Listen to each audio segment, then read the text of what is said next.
We were traveling to visit people in the Navajo administration and the Zuni Nation.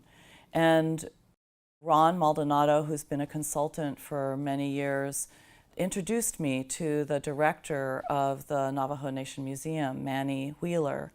And at the end of our wonderful conversation, Manny suggested that we come to the Navajo Fair and present our photographs to the public, and we would have a context of people from all over the nation gathering for this fair. And he had done this sort of thing before in the museum, and it was very, very successful and got a lot of good feedback for it. And so we accepted his invitation, and it was a fantastic event for us. Good morning, Winter Rock. How's everybody doing today? One more time, South Side!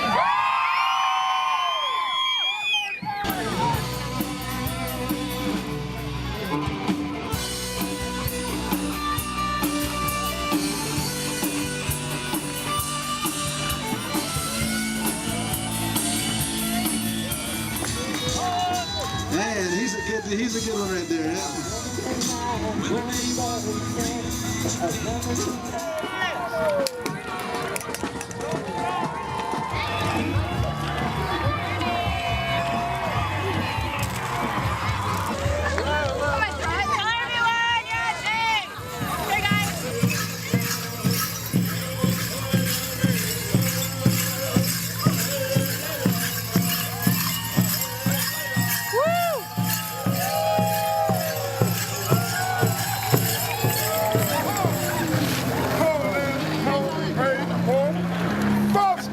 Calf again. Bring that calf back. Bring that calf back. He just had his kitty glasses. In the lead was 31.5. So that's what gets a little. And this works. The Valley bloodline. Big range.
We have the diaries of many of the students and scientists who participated in the expedition. We also have thousands of images, and in many cases we know who the scientists and other participants were who came from different parts of the country to actually do the different examination of the land and the archaeology. But what we are missing are the narratives of the Navajo who worked as a support group for the scientists and others and helped them survive in this very harsh environment, as well as help them carry all of the heavy equipment and supplied the fly camps that were often many miles from the base camp. And so pictures hold narratives. And when you look at a photograph, a black and white photograph in particular, it feels static. And if you can learn who the people are in the picture and then identify the different environment pieces, the picture comes alive and you can almost step into it. So by going to the Navajo Nation Fair and putting up photographs that have many different Navajo who we have no identity for, we learn not only who many of these people might be, but we also heard a lot about the historic context for how different things were done in the past in terms of daily life for the Navajo. This one is a squaw dance. Squaw dance? Yeah, squaw dance.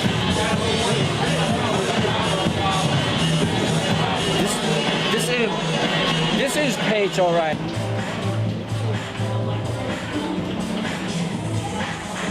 See, you can tell by the weaving of the rug again right here. It's like this one is like I have two I mean like Cameron or Paige, but Paige is they weave different. Right. This is not Paige. It's not Paige. So you So think it's this might Cameron? be Paige or Kayenta. Paige or Kayenta? Yeah. As I'm traveling through the reservation, I see certain aspects that come to mind that I can kind of relate to of things that I did when I was younger. So like if somebody's herding sheep, you know, or somebody's hauling water, or if that resemblance of, let's say I stop somewhere at a customer's house and I see that metal bin like in that picture, or that metal bin, it looks like they were dyeing sheep wool for a rug to be made. And so those little things, they pop up and they have a whole story behind it. We're based on a lot of oral history. And so when we bring up pictures, you know, that's a relatively new thing. And so when it's like that, when you bring pictures up, man, it makes a big difference. All this flood of emotions comes back, you know, which is really, really neat. I like that, I really do. And if it kind of hits me like that, I know every other of these guys that walking out there experience the same thing. I know for a fact, especially people my generation and back, you know, and it's going to open up the new kids' eyes quite a bit, you know. I'm hoping that the project makes a new connection. And so it's something I've been thinking about for a long time is that my kids, they're not going to experience the lifestyle that I went through. My generation is probably going to be the last to kind of go through what those pictures kind of go through and relate to it and have a really personal feel behind it. Well, I think that community memory is really important. I don't think people really think about community memory and what's been lost and what has changed over the years, and having that memory that goes back, that photograph, that picture. It could be the landscape, it could be a face that just triggers that memory of, I know this, or it reminds me of a story of my childhood or my grandparents' childhood. And you see that a lot out here on the reservation, where you meet with people and you're talking about something completely different, and then the next thing you know, they're telling you about their childhood or their great-grandparents, how they lived and how they traveled across the landscape.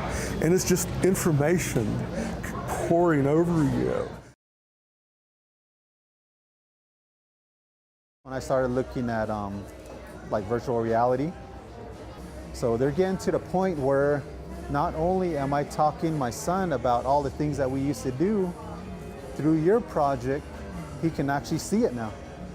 And so the more material that you get and your more metadata starts growing, you can actually start stitching these things together.